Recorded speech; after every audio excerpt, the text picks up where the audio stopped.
Son. Can everyone have their flags to the floor now?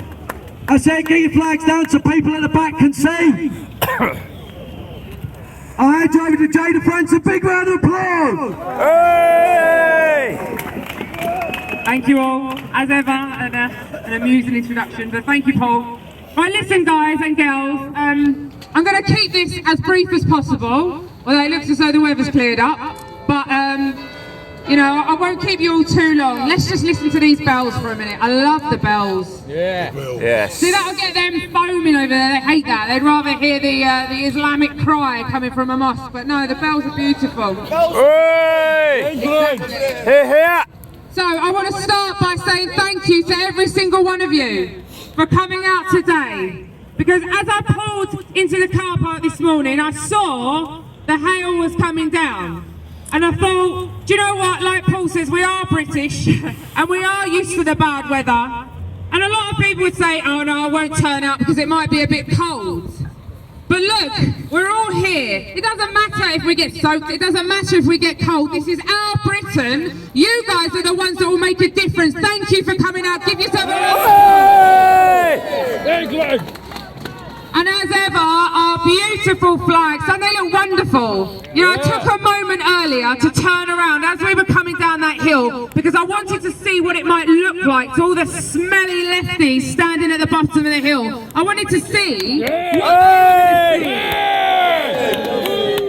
I saw a crowd of British patriots holding their flags high. They will have them lot foaming. They're traitors, and I hope it sickens them. We'll fly our flags just to disgust them. Now, I always love coming to Yorkshire, I genuinely do, and I'll tell you why, because you guys are not only you just, you know, staunch patriots, but you just love Yorkshire.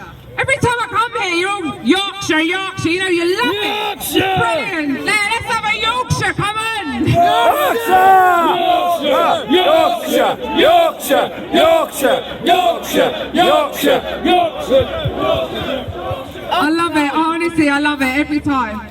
So, I just want to tell you guys a quick story. The last time I came here, I just want to share something with you. You saw the video, but as we were leaving Savilletown, after we protested outside a few mosques, honestly, I have to share this with you. We were driving away, and there were some guys stood in the middle of the streets, and they had blue buckets, and on the side of these buckets, it said zakat. So I thought, okay.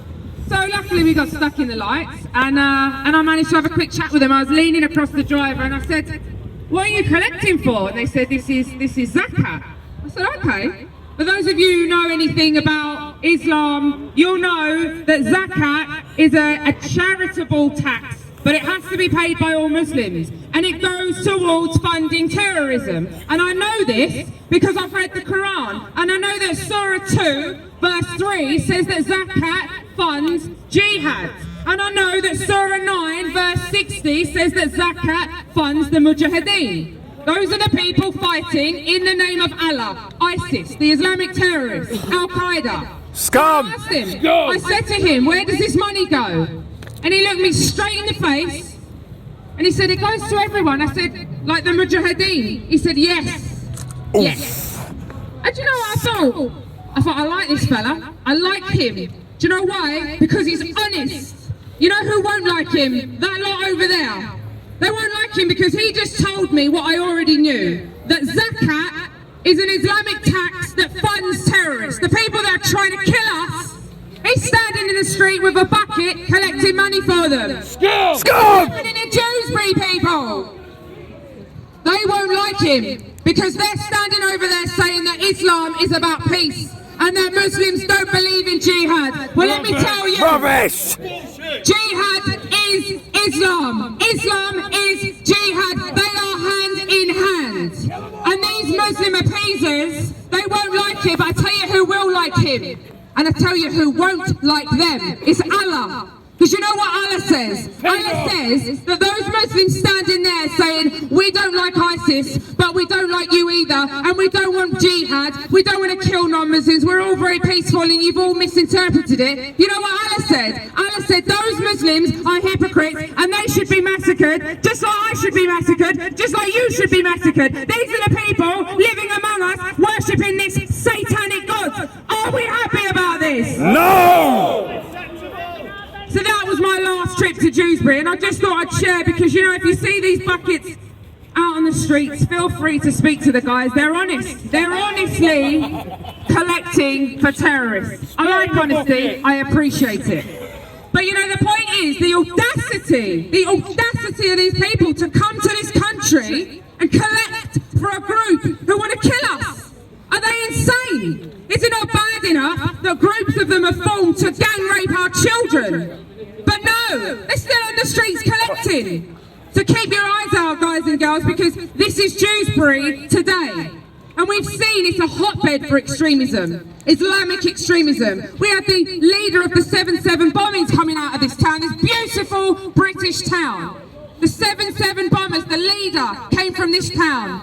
This town can brag the youngest British suicide bomber, British Muslim. There's nothing British about him. He's scum. Scum!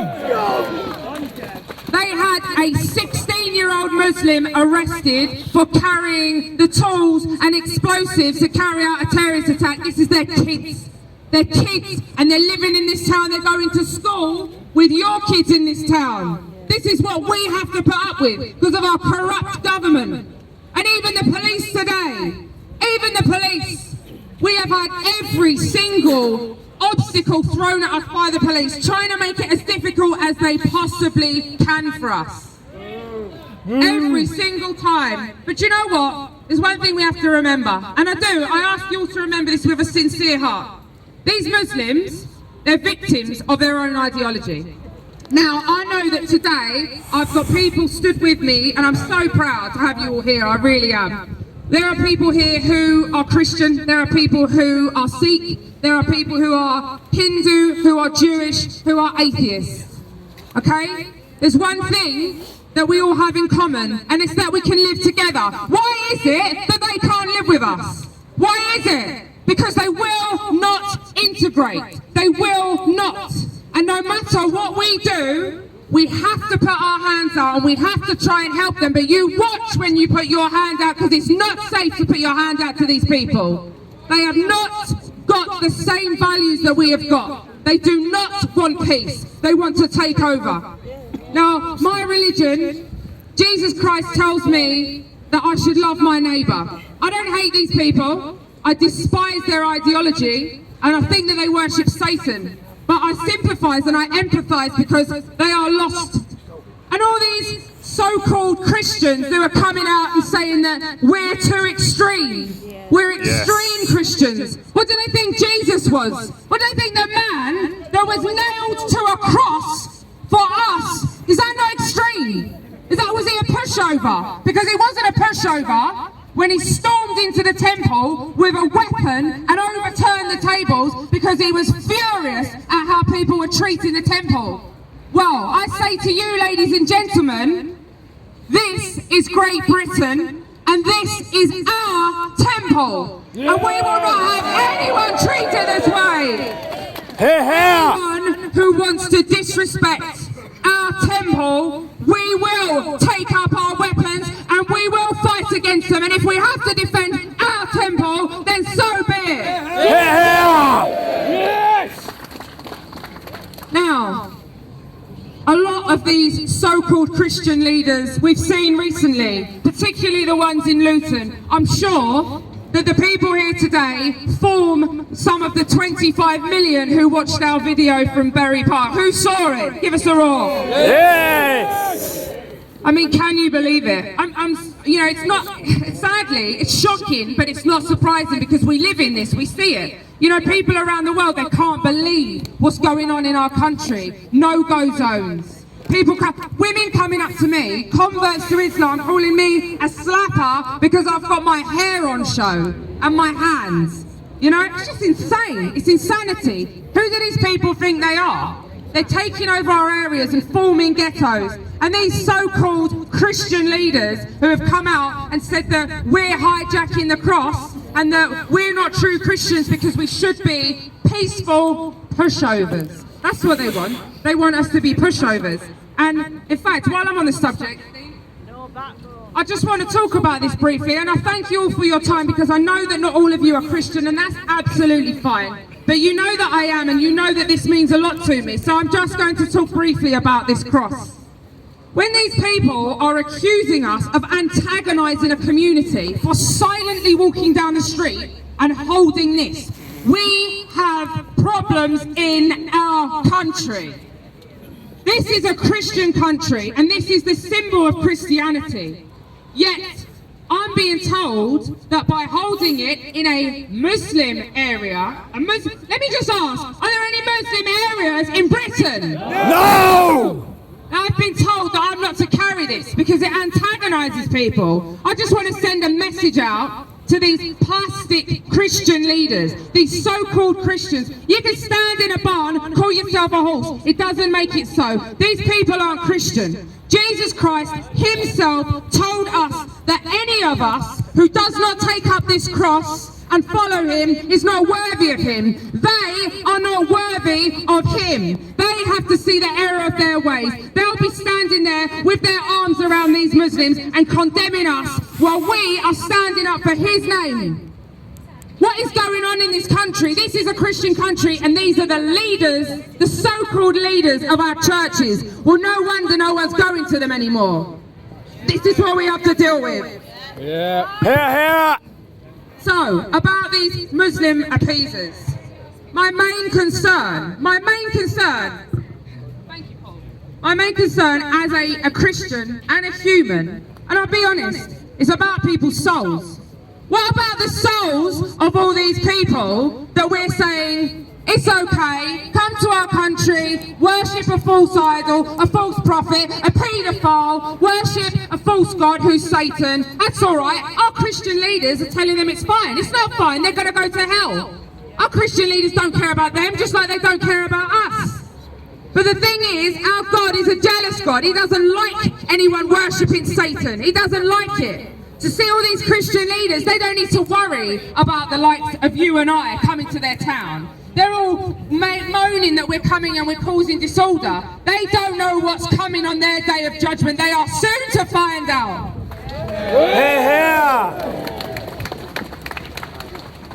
So, I'm not going to talk for too long. I just wanted to share some bits with you. We've got a guest speaker here today, which we're very proud to have with us. And obviously I'm going to hand you over to Paul Golding shortly. So once again, my main message, as always, is that this is our Britain. This is our Britain, Our country! Right, so I don't know about you. I mean, we've had people in the past say that there are no-go zones. Look at Donald Trump. God bless Donald Trump. God bless him. Donald Trump dared to tell the truth and said that in England there are no-go zones, and everyone went mad. Well, there are no-go zones. I went to one of them last week. It's called Bury Park, Luton. So Trump was right, and good luck to him. I hope he's very successful. So, I mean, I'm just going to wrap up by saying, you know, I don't know about you, but I've literally had enough. I've had enough of no-go zones. I've had enough of Muslim appeasement. I've had enough of burqas and being told I look like a slapper because my eyes aren't the only thing you can see. You're beautiful, Jayda. Thank you very much, sir. I have had enough of going to every eating establishment and being told they're selling halal. Why are they selling halal? This is Britain. We don't eat halal meat in Britain. Their ideology prevents integration into our way of life. It does not conform with Western values. It never will. Now, some of these people may well be saved. I'm not saying that they're all bad people. Some of them are probably lovely. They've been dragged into a family that's pushing this ideology towards them. But let me tell you, ladies and gents, you're not safe. your kids won't be safe, because you know what their kids are reading about? When your kids are reading their storybooks, their kids are reading the Quran, and the Quran says, cut the heads off of the non-Muslims, and our babies are going to school with their babies, and this is what's going on in their heads. Are our kids safe? No. Our kids aren't even safe from their men. We can't even protect. I mean, we've been to Yorkshire, and there are towns, 1,400 little girls got raped, got taken, got tortured. What is going on? Get these monsters out of our country. Yeah. So, simple solution as I see it. Ban it. Just ban it. No more mosques. No more burqas. No more Quran. No more Qurans. No more mosques. No more mosques. No more mosques. No more mosques. No more mosques. I'm glad to see we're all in agreement. We don't want any mosques. We don't want halal slaughter. We don't want people walking around in burqas. We don't want Islamic extremism in our country. We do not want Islam in our country. Yeah. So, love the bells again. The bells. The bell. Let's just take a moment. Oh, they're lovely. So I'm going to wrap up now. I know you're all cold. There's one thing I want to clarify before I hand you over.